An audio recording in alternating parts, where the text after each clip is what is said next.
କେବଳ ଗୋଟିଏ ପ୍ରଶ୍ନ, ଯଦି ମୁଁ ଆପଣଙ୍କୁ ପଚାରିବି ଯେ ଆପଣଙ୍କ ବ୍ୟାଙ୍କ ଆକାଉଣ୍ଟରେ ବର୍ତ୍ତମାନ କେତେ ଟଙ୍କା ଅଛି, ତେବେ ସମ୍ଭବତଃ ଆପଣ ଉତ୍ତର ଦେବେ 5,000, 10,000, 20,000 କିମ୍ବା 50,000 ହୋଇପାରେ।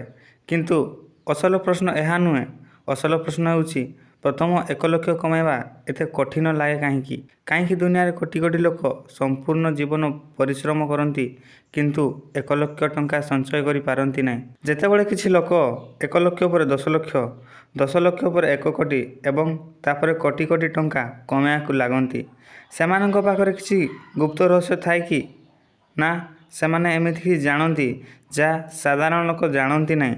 ଆଜିର ଏହି ଭିଡ଼ିଓରେ ଆମେ ଜାଣିବା, ପ୍ରଥମ 1 ଲକ୍ଷ କମାଇବା ଏତେ କଠିନ କାହିଁକି ଏବଂ ଥରେ ପ୍ରଥମ 1 ଲକ୍ଷ ହୋଇଗଲା ପରେ ଟଙ୍କା କମାଇବା ହଠାତ୍ ସହଜ କାହିଁକି ହୋଇଯାଏ। ଭିଡ଼ିଓର ଶେଷ ପର୍ଯ୍ୟନ୍ତ ଆପଣଙ୍କୁ ଏକ ଏମିତି ସୂତ୍ର ମିଳିଯିବ ଯାହା ଆପଣଙ୍କୁ ସମ୍ପୂର୍ଣ୍ଣ ଚିନ୍ତାଧାରାକୁ ବଦଳାଇ ଦେଇପାରେ। କିନ୍ତୁ ପ୍ରଥମେ ଏକ କାହାଣୀରୁ ଆରମ୍ଭ କରିବା।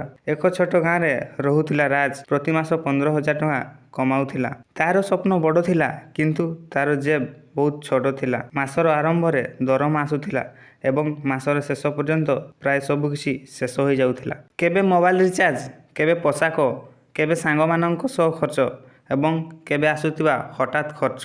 ରାଜ ଭାବୁଥିଲା ଯେ ଯେତେବେଳେ ମୋର ଦରମା ବଢ଼ିବ ସେତେବେଳେ ମୁଁ ଟଙ୍କା ସଞ୍ଚୟ କରିବି। କିନ୍ତୁ ବର୍ଷ ବିତିଗଲା ଏବଂ ସଞ୍ଚୟ ପ୍ରାୟ ଶୂନ୍ୟ ରହିଲା। ତାପରେ ସେ ଏକ କଥା ଶୁଣିଲା, ପ୍ରଥମ 1 ଲକ୍ଷ କମାଇବା ସବୁଠାରୁ କଠିନ ହୋଇଥାଏ। ତାକୁ ଏହି କଥା ଅଜବ ଲାଗିଲା। 1 ଲକ୍ଷ କାହିଁକି? 500 କାହିଁକି ନୁହେଁ?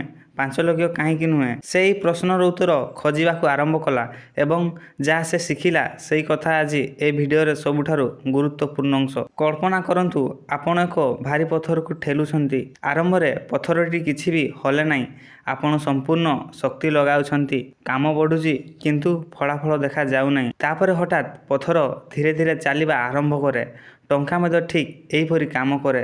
ପ୍ରଥମ 1 ଲକ୍ଷ କେବଳ ଟଙ୍କାର ଅଙ୍କ ନୁହେଁ, ଏହା ଆପଣଙ୍କର ଅଭ୍ୟାସର ପରୀକ୍ଷା।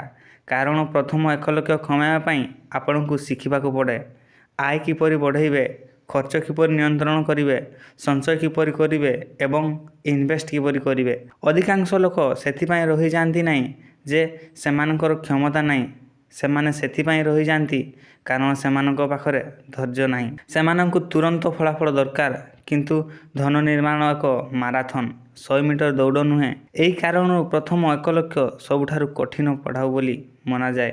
ଭାରତରେ ଲକ୍ଷ ଲକ୍ଷ ଲୋକ ପ୍ରତି ମାସ ଆୟ କରନ୍ତି କିନ୍ତୁ ବହୁତ କମ୍ ଲୋକ ନିୟମିତ ସଞ୍ଚୟ କରନ୍ତି।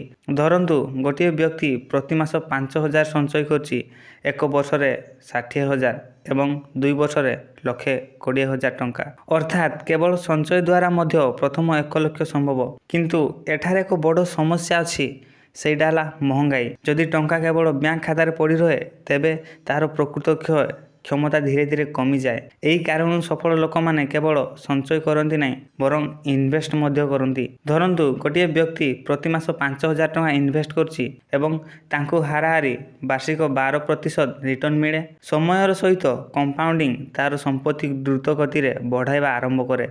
ଏହା ହିଁ ସେହି ଶକ୍ତି ଯାହାକୁ ଦୁନିଆର ଅଷ୍ଟମ ଆଶ୍ଚର୍ଯ୍ୟ ବୋଲି ୱାରେନ୍ ବଫେଟ୍ କହିଥିଲେ। କମ୍ପାଉଣ୍ଡିଂରେ ଆରମ୍ଭରେ ଫଳାଫଳ ଛୋଟ ଦେଖାଯାଏ କିନ୍ତୁ ପରେ ବିସ୍ଫୋରକ ହୋଇଯାଏ। ଦୁନିଆର ଅନେକ ସଫଳ ଇନଭେଷ୍ଟରମାନେ ଗୋଟିଏ କଥା କହିଛନ୍ତି, ଧନୀ ହେବାର ରହସ୍ୟ କେବଳ ଅଧିକ କମାଇବା ନୁହେଁ ବରଂ ନିଜର ଆୟ ଏବଂ ସମ୍ପତ୍ତି ମଧ୍ୟରେ ପାର୍ଥକ୍ୟ ବୁଝିବା। ବହୁତ ଲୋକ ନିଜର ଆୟ ବଢ଼ାନ୍ତି କିନ୍ତୁ ନିଜର ସମ୍ପତ୍ତିକୁ ବଢ଼ାଇ ପାରନ୍ତି ନାହିଁ।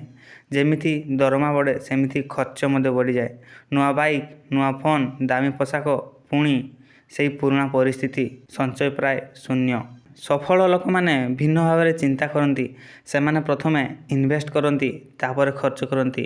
ଯଦି ଆପଣଙ୍କର ଆୟ କମ୍ ଅଛି ତେବେ ସର୍ବପ୍ରଥମେ ନିଜର ଆୟ ବଢ଼ାଇବା ଉପରେ ଧ୍ୟାନ ଦିଅନ୍ତୁ। ନୂଆ ସ୍କିଲ୍ ଶିଖନ୍ତୁ, ଫ୍ରିଲାନ୍ସିଂ କରନ୍ତୁ, ଅନଲାଇନ୍ କାମ କରନ୍ତୁ, ଛୋଟ ବ୍ୟବସାୟ ଆରମ୍ଭ କରନ୍ତୁ। ଏବେ କଳ୍ପନା କରନ୍ତୁ, ଆପଣ ନିଜର ପ୍ରଥମ 1 ଲକ୍ଷ ତିଆରି କରିଦେଇଛନ୍ତି। ତେବେ ଏଇଠି ଯାତ୍ରା ଶେଷ ହୋଇଗଲା କି? ନା, ଅସଲରେ ଯାତ୍ରା ଏବେ ଆରମ୍ଭ ହୋଇଛି। କାରଣ ଏବେ ଆପଣଙ୍କ ପାଖରେ କେବଳ ଟଙ୍କା ନାହିଁ, ଆପଣଙ୍କ ପାଖରେ ଅନୁଭବ ଅଛି, ଅନୁଶାସନ ଅଛି ଏବଂ ସଠିକ୍ ଆର୍ଥିକ ଅଭ୍ୟାସ ଅଛି। ଏହି ଅଭ୍ୟାସଗୁଡ଼ିକ ଭବିଷ୍ୟତରେ 1 ଲକ୍ଷରୁ 5 ଲକ୍ଷ, 5 ଲକ୍ଷରୁ 10 ଲକ୍ଷ ଏବଂ 10 ଲକ୍ଷରୁ କୋଟିରେ ପରିଣତ ହୋଇପାରେ। ଧନ ନିର୍ମାଣର ଅସଲ ଖେଳ ଟଙ୍କାରେ ନୁହେଁ, ଅଭ୍ୟାସରେ ଥାଏ। ଯେଉଁ ବ୍ୟକ୍ତି ପ୍ରଥମ 1 ଲକ୍ଷ ତିଆରି କରିପାରେ ସେ ଆଗକୁ ମଧ୍ୟ ସମ୍ପତ୍ତି ତିଆରି କରିପାରିବ। ତେବେ ଶେଷରେ ପ୍ରଥମ 5 ଲକ୍ଷ କମାଇବାର ରହସ୍ୟ କ'ଣ? କୌଣସି ଯାଦୁ ନାହିଁ, କୌଣସି ସର୍ଟକଟ୍ ନାହିଁ, କେବଳ 4ଟି ଜିନିଷ। ଅଧିକ କମାନ୍ତୁ, କମ୍ ଖର୍ଚ୍ଚ କରନ୍ତୁ, ନିୟମିତ ସଞ୍ଚୟ କରନ୍ତୁ ଏବଂ ବୁଦ୍ଧିମାନ ଭାବରେ ଇନଭେଷ୍ଟ କରନ୍ତୁ। ଶୁଣିବାକୁ ସହଜ, କରିବାକୁ କଠିନ, କିନ୍ତୁ ଏହି ପଥ ହିଁ କାମ କରେ। ରାଜ ମଧ୍ୟ ଏହିପରି କଲା ଏବଂ କିଛି ବର୍ଷ ପରେ ତା'ର ପ୍ରଥମ 1 ଲକ୍ଷ ପ୍ରସ୍ତୁତ ହେଲା।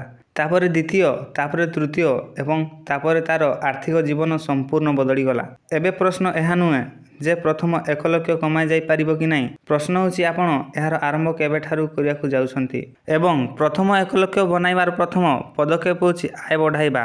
ଏବଂ ଆୟ ବଢ଼ାଇବା ପାଇଁ ମୁଁ 5ଟି ଏମିତି ବୋରିଂ ବିଜନେସ୍ ବିଷୟରେ ଏକ ଭିଡ଼ିଓ ବନାଇଛି ଯାହାକୁ ଅଧିକାଂଶ ଲୋକ ଅବହେଳା କରନ୍ତି। ସେହି ଭିଡ଼ିଓଟି ଏବେ ସ୍କ୍ରିନରେ ଅଛି, ଯାଇ ଦେଖନ୍ତୁ।